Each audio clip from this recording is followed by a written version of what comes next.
Saya Sinti Rompas masih menemani Anda di Kompas Petang. Saudara, para guru honorer kini dilanda kekhawatiran akan nasib mereka. Muasalnya adalah isu penataan tenaga non-ASN lewat surat edaran Kementerian Pendidikan Dasar dan Menengah nomor 7 tahun 2026.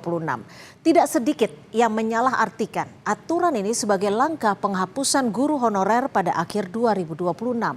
Inilah catatan Kompas TV, guru honorer menanti kepastian nasib.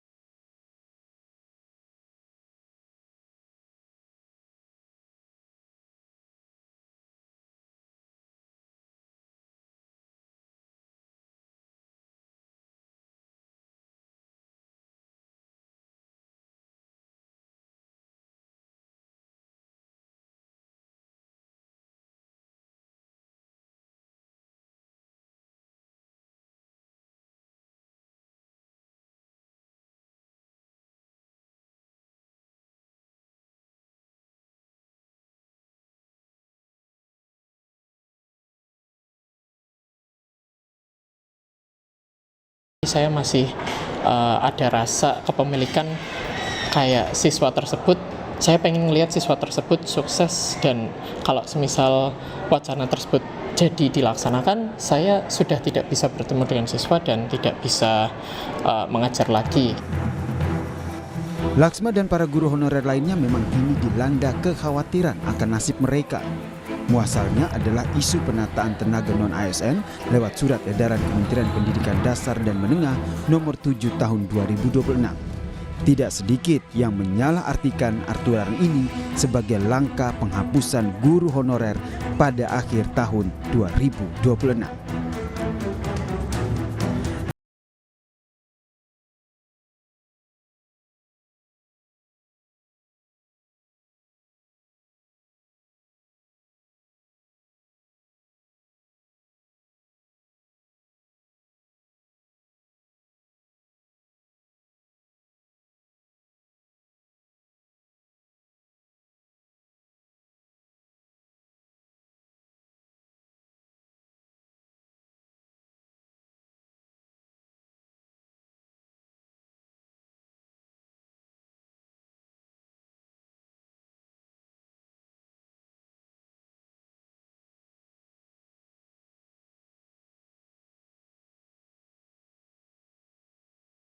Kita secara nasional itu sudah cukup, tetapi ada sekolah dan daerah yang kelebihan guru, ada daerah dan sekolah yang kekurangan guru.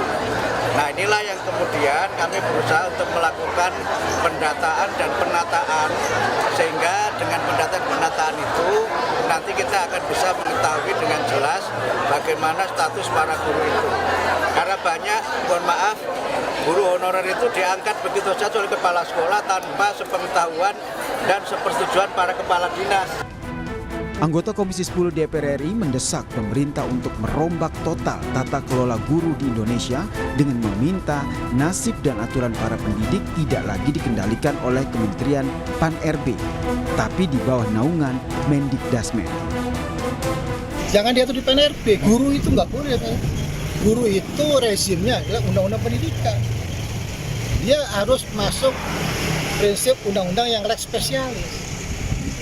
Nah, terus bagaimana hubungan antara Kemendikdasmen dengan Pan-RB? Hanya melaporkan saja, tidak menentukan kualifikasi. Yang menentukan kualifikasi adalah Dikdasmen. Di sisi lain, Federasi Serikat Guru Indonesia menilai kepastian status tidak akan berarti tanpa perbaikan kesejahteraan. Guru honorer bukan angka yang bisa dihapus demi penghematan, melainkan nyawa pendidikan yang layak hidup sejahtera. Bagaimana memastikan guru-guru ini dengan status barunya tadi gitu ya, itu tetap digaji gitu, tetap dibayar. Pastikan gitu mereka berubah status, tapi juga kesejahteraannya kalau bisa ditambah, bukan malah dikurangi atau mereka daerah nggak mampu terus mereka jadi hilang gitu atau tidak dengan alternatif jadi dipecat kan begitu. Nah itu yang kita Ya. harus hindari. Di tengah badai ketidakpastian, Kemendikdasmen dan juga Kemenpan RB kini berpacu menyusun skenario transisi demi nasib para guru honorer. Di ujung pengabdian, banyak guru honorer kini hanya bisa menggantungkan asa pada selembar kepastian status sebelum lonceng aturan baru resmi berdentang pada awal tahun depan. Tim Liputan, Kompas TV.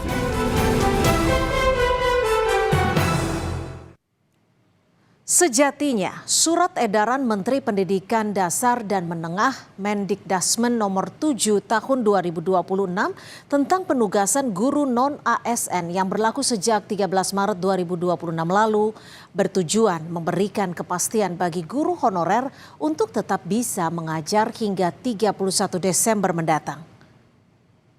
Dasar dan Menengah.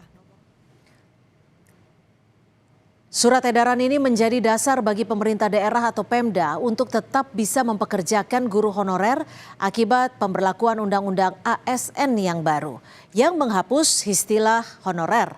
Tetapi yang terjadi justru sebaliknya. Banyak guru honorer khawatir akan keberlanjutan nasib mereka. Pengabdian puluhan tahun menjadi guru akan terhenti bila sampai akhir tahun ini mereka belum berstatus ASN pegawai pemerintah dengan perjanjian kerja atau ASN P3.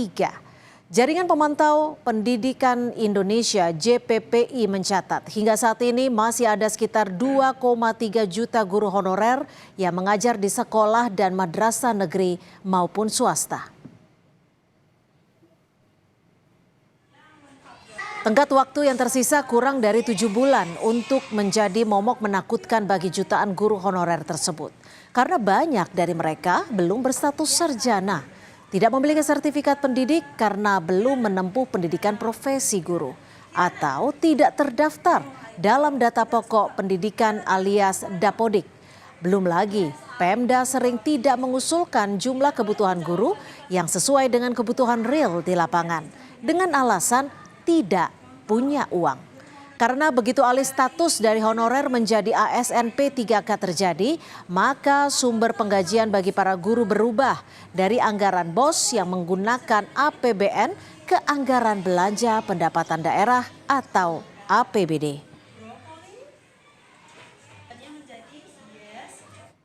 Keberatan gubernur, bupati, dan wali kota ada benarnya. Apalagi di tengah pemangkasan dana transfer ke daerah akibat politik efisiensi yang dijalankan Presiden Prabowo. Tetapi keberatan ini juga tidak sepenuhnya tepat karena sepanjang tahun 2026 publik masih dipertontonkan penggunaan dana APBD yang kurang prioritas seperti pembiayaan renovasi kantor, pembelian mobil dinas baru, hingga tunjangan operasional yang nilainya fantastis. Kurangnya keberpihakan sejumlah pemimpin daerah terhadap nasib guru masih diperburuk lagi dengan kasus korupsi yang menjerat mereka. Bahkan kurang dari 1 tahun saudara, yakni dari periode Agustus 2025 hingga April 2026 sudah ada 11 kepala daerah terjerat OTT KPK. Persoalan tentang ketidakpastian nasib guru honorer telah terjadi bertahun-tahun dan menjadi pekerjaan rumah yang tidak pernah selesai dari presiden ke presiden. Butuh political will dan keberpihakan yang kuat dari semua stakeholder pemerintahan, baik di pusat maupun di daerah, untuk menjalankan undang-undang yang mengubah status guru honorer menjadi ASN P3. Tentu tidak hanya stakeholder pendidikan saja yang terlibat, tetapi juga stakeholder lintas kementerian seperti keuangan, pengaturan birokrasi, hingga Kementerian Dalam Negeri. Jika pemerintah saat ini memprioritaskan pemenuhan gizi anak melalui program MBG, sudah sepatutnya dibarengi dengan prioritas perbaikan dan kepastian nasib guru honorer sebagai faktor penting kualitas pendidikan. Pemenuhan gizi anak dan perbaikan kualitas pendidikan adalah dua sisi mata uang. Keduanya tidak boleh terpisah, apalagi dibedakan skala prioritasnya.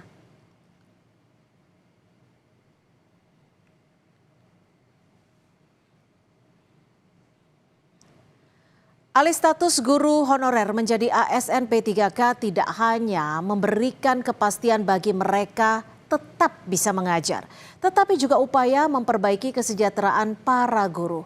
Jangan ada lagi guru yang tidak bisa membeli buku karena untuk menghidupi keluarganya saja tidak mampu. Demikian catatan Kompas TV pekan ini.